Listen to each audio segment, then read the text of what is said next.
And I'm glad to report that so far we have gazetted 28 special economic zones.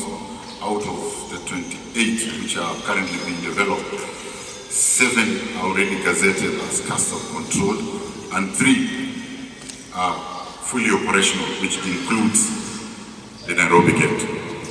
These tools are publicly developed or privately developed. So out of the 28 special economic zones, 4 are publicly developed and 24 are privately developed. We are improving the global competitiveness of this program, Special Economic Zone program. Just this year, we have made sure that before there was no East Africa Special Economic Zone policy. And that is one of the challenges when we took office, that it came to our attention. We have managed to coordinate with East African community. Now we have the East African Community Special Economic Zones policy approved by the Ministerial Committee. 2, the next issue under this program was people want the Special Economic Zone to be divided into custom control area and non-custom control area. In the Finance Act of 2023, it is now law that a Special Economic Zone can be divided into custom control area and non-custom control area. So those investors who want to set up and they do not want to take advantage of the fiscal incentives, but they just want the physical incentives which are provided for, like this park, you can see this world-class infrastructure, the non-fiscal incentives, they can also set up. 3, we had an issue of where investors setting up in the zones, when they are selling their products into the Kenyan economy, there was taxation with respect to the local content. We have removed that taxation. Now, if you're selling anything to the local economy, we are going to remove taxes on any local input you have used. 4thly, to ensure that private capital flows into these zones, into this program, money which comes into this special economic zone, there are no restrictions. And when you want to repatriate your capital or profits, no restriction. But you had another problem, that if someone has built value and you're paying dividend to your shareholders, they do not want withholding tax on the dividend. In this Finance Act 2023, no dividends, no withholding tax on dividend paid to owners of those who have developed, set up in these zones. They were also saying that if you want to set up, we need to get foreign lenders to lenders. And one of the incentives that they need is that when they are paying back their interest, they don't want withholding tax on the interest income that the foreign lenders give. In this Finance Act 2023, we have removed the withholding tax on interest.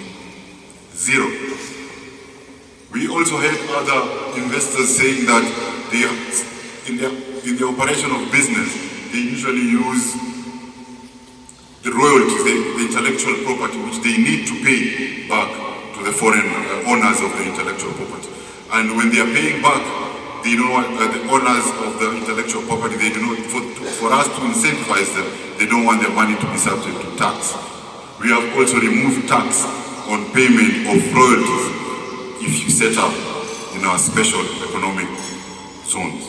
Ladies and gentlemen, allow me to extend my gratitude for this distinguished gathering and for the formal invitation to officiate the launch of the Nairobi Gate Industrial Park Special Economic Zones with Integrated Custom Center.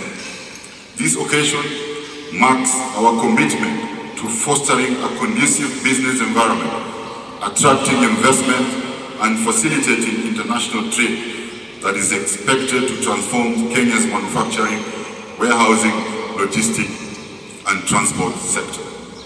I note, I'm reliably informed, and the CEO of Special Economic Zone Authority is here, that $40 million has been invested into the development of this zone for the last 1.5 years, and $160 million is to be invested in the next 5 years to complete the development of this zone. $500 Direct employment has already been created, and the zone is expected to create 10,000 jobs once completed. I take note that the Nairobi Gate Industrial Park so far is covering 400,000 square feet. It's a custom control area. Remarkably, this initiative has already set aside 150,000 square feet of space dedicated to incubate small and medium-sized enterprise. This is in line with our bottom-up economic agenda on SME development. These incubation units, totaling 18 in number, are valued for nurturing and fostering the growth of our nation's entrepreneurial spirit, therefore contributing to the bottom-up economic transformation agenda. I note that this park is strategically positioned to serve as a gateway for goods entering and leaving the park. It is a state-of-the-art facility, and technologically driven process will not only enhance the speed of custom clearance, but also contribute to the overall competitiveness of business operating within this park. Furthermore, the Customs Center aligns with our broader government policy of positioning Kenya as a logistics and distribution hub in the region. By investing in cutting-edge infrastructure and technology, the center aims to attract more investors, create employment opportunities, and spur economic growth for the benefit of our citizens. This investment also provides a pivotal milestone in the implementation of our SEZs program, a program poised to revolutionize our economy, enhance our global competitiveness, and redefine our role in the international stage. Kenyan Vision 2030 identified Special Economic Zone as a vital mechanism that can provide enabling environment for Kenya's ascent to high middle income status. The SEZs program model has demonstrated its success worldwide, attracting investment and fostering sustainable employment. It is this very approach that we aim to leverage our transformative change within our nation. The SEZs program has recorded a reasonable success within a short time of its existence. The private sector has played a key role in the implementation of this SEZs program, with 24 out of 28 gazetted zones being developed by private sector. Further, 44 enterprises have been licensed in these private zones with this park hosting number of enterprises. I'm told by the CEO, right now we have 3 operating, 3 on the pipeline to set up shortly.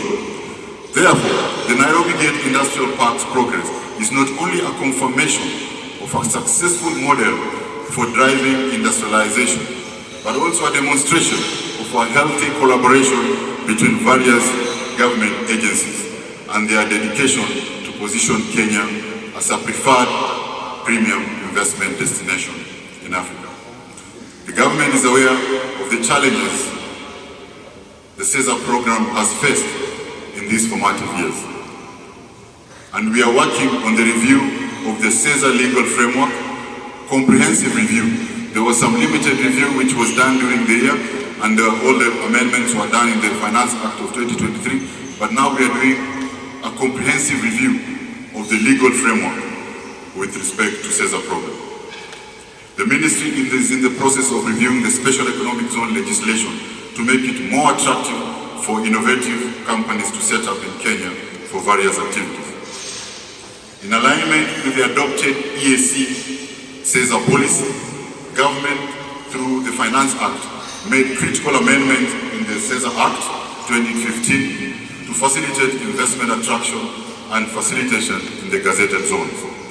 The key amended sections include transformation of SEZs from restrictive demarcated zone to integrated investment park, like the one which we are about to launch today, where industries correlate and collocate maximization of the use of local resources in value addition and exemption of payment of withholding tax. Further, the government has proposed further amendments through the SEZ Amendment Bill 2023, which is now under public participation for a month, after which we will take it to Cabinet for approval and then we'll go to Parliament for debate. To facilitate this critical public engagement as required by the law, the government and the authority, SEZ Authority, has prepared an advertisement outlining the proposed amendments to the SEZ Act and have cordially invited the public, industry stakeholder and interested parties to contribute their valuable input and feedback. The public engagement process is proposed to be completed by the end of early December before the bill is taken through the parliamentary process. The proposed amendment aims to modify several sections of the SEZ Act to make this SEZ program globally competitive. Finally, our challenges as a country will not be effectively addressed if the government and the business do not work together. Private sector-led economic activities such as opening up of such an industrial park, a world-class industrial park, are welcome. We are interested in activities that accelerate growth, create jobs, and foreign exchange. This is the only way to transform Kenya and address the emerging socio-economic issues in the country. I think that these buildings, the modern buildings, allow operational efficiency and effectability. At the same time, we have world-class infrastructure that you see, where we have permanent water, permanent sewer connections, permanent power connections to ensure there's seamless operational functionality of businesses. One of the major USPs of this particular park is also the proximity to the industrial area. It's the closest master planned industrial park to JKIA and the industrial area in the Kenyan market. So we probably have about 15 to 20 tenants at this point in time. We've developed about 400,000 square foot of space to date. A large portion of it is also why we're here today is 18 mini units designed for the small medium enterprises, which are units from 6,000 square foot, which are modularized, so you can make it 6,000, 12,000, 18, 24,000, etc. Yeah, one easy thing. The major fiscal incentive, if you deploy within the SEZ and customs controlled area, your corporation tax rate will reduce from 30% to 10% for the first 10 years, then from 30% to 15% for the latter. You have preferential import excise duty imposed any product coming in and out. Basically, if a product comes into the zone, it will be duty free, and once then it leaves the zone, it is then dutied. So there's a massive cash flow saving. One of the other benefits is that you also pay no VAT on rent, service charge, and or utilities. Look, it's a large portion of land. It's 103 acres of zoned and serviced land, all which is SEZ gazetted. We've probably only developed about 30% of the land, so we still have a long way to go. But we committed to spend $160 million by 2035 in close collaboration with the Special Economic Zone Authority. This is phase one, which is 100 acres. We do have appetite to grow this industrial park. We also have appetite in corroboration with the Special Economic Zone Authority to redeploy an industrial park like this throughout the nation. It's a milestone. It's a point in history that I think anyone should be proud of. KRA, SEZA, the PS of Industry and Trade, Nairobi Gate, its shareholders, we can do it. It can be done. We're really looking forward to contributing to the manufacturing sector, really looking forward to impacting employment levels and changing the face of Nairobi. These investors come to our zone to enjoy certain incentives for purposes of giving us few things, primarily three. Number one is technology transfer, 2, jobs, and 3, for inflow of foreign currencies, predominantly the dollar. What do we do? What do we offer to this investment? And as Dean mentioned earlier, the zone provides a wide range of incentives that include the corporation tax, which is highly reduced at 10% for the first 10 years, 15% for the next 10 years, and after 20 years, it goes back to normal of 30%. It's excise duty exempt, custom duty exempt. The normal licenses that apply within a city status do not apply in the zone. So you will not get the city council coming into the zone. It's because essentially, for lack of a better word, special economic zone looks like a foreign country. You getting in is controlled, goods going in are controlled, goods coming out are controlled, and there is a reason for that. Of course, investment that are in the zone enjoy certain privileges, both in terms of input and output. So you don't want these investors to compete with normal companies that would have paid their due taxes, therefore cannibalizing them. So we are also keen to protect our local investment that lie outside of the zone. Kenya government has been keen and been listening to investors. One of the earlier challenges of our zone has been, yes, we are encouraging investors to use our resources, local resources specifically, whether agriculture, natural, but these investors would find it difficult when selling it back into a country called Kenya or into the custom territory as it's called by East African Custom Management Act. So early this year, through the Financial Act, there was amendment so that it would allow or encourage backward integration. Companies that are in the zone can backward integrate with our producers, whether farmers, small enterprises, and also have the chance to sell into the local market, because our program allows 100% placement of product in the market as well as outside. Therefore, if you use our resources within the country into the zone and sell it back, when selling back, you factor in the local content, therefore making it a bit fairly competitive. So essentially, that's what it is. Obviously, these zones are intended to create jobs. So far, of course, I think we are fairly new. Like that here, 434 jobs have been created.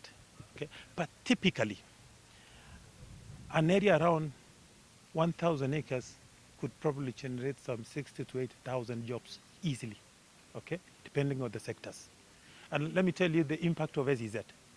In China today, the SEZ contribute over 20% to the GDP. In Dubai, nearly the same percentage. In Morocco, it's 13%. So this is a game changer for this country if we can take it in the manner in which we've seen it take off. Some people do ask us, why are you encouraging FDIs and yet they are local? And I want to give you this context.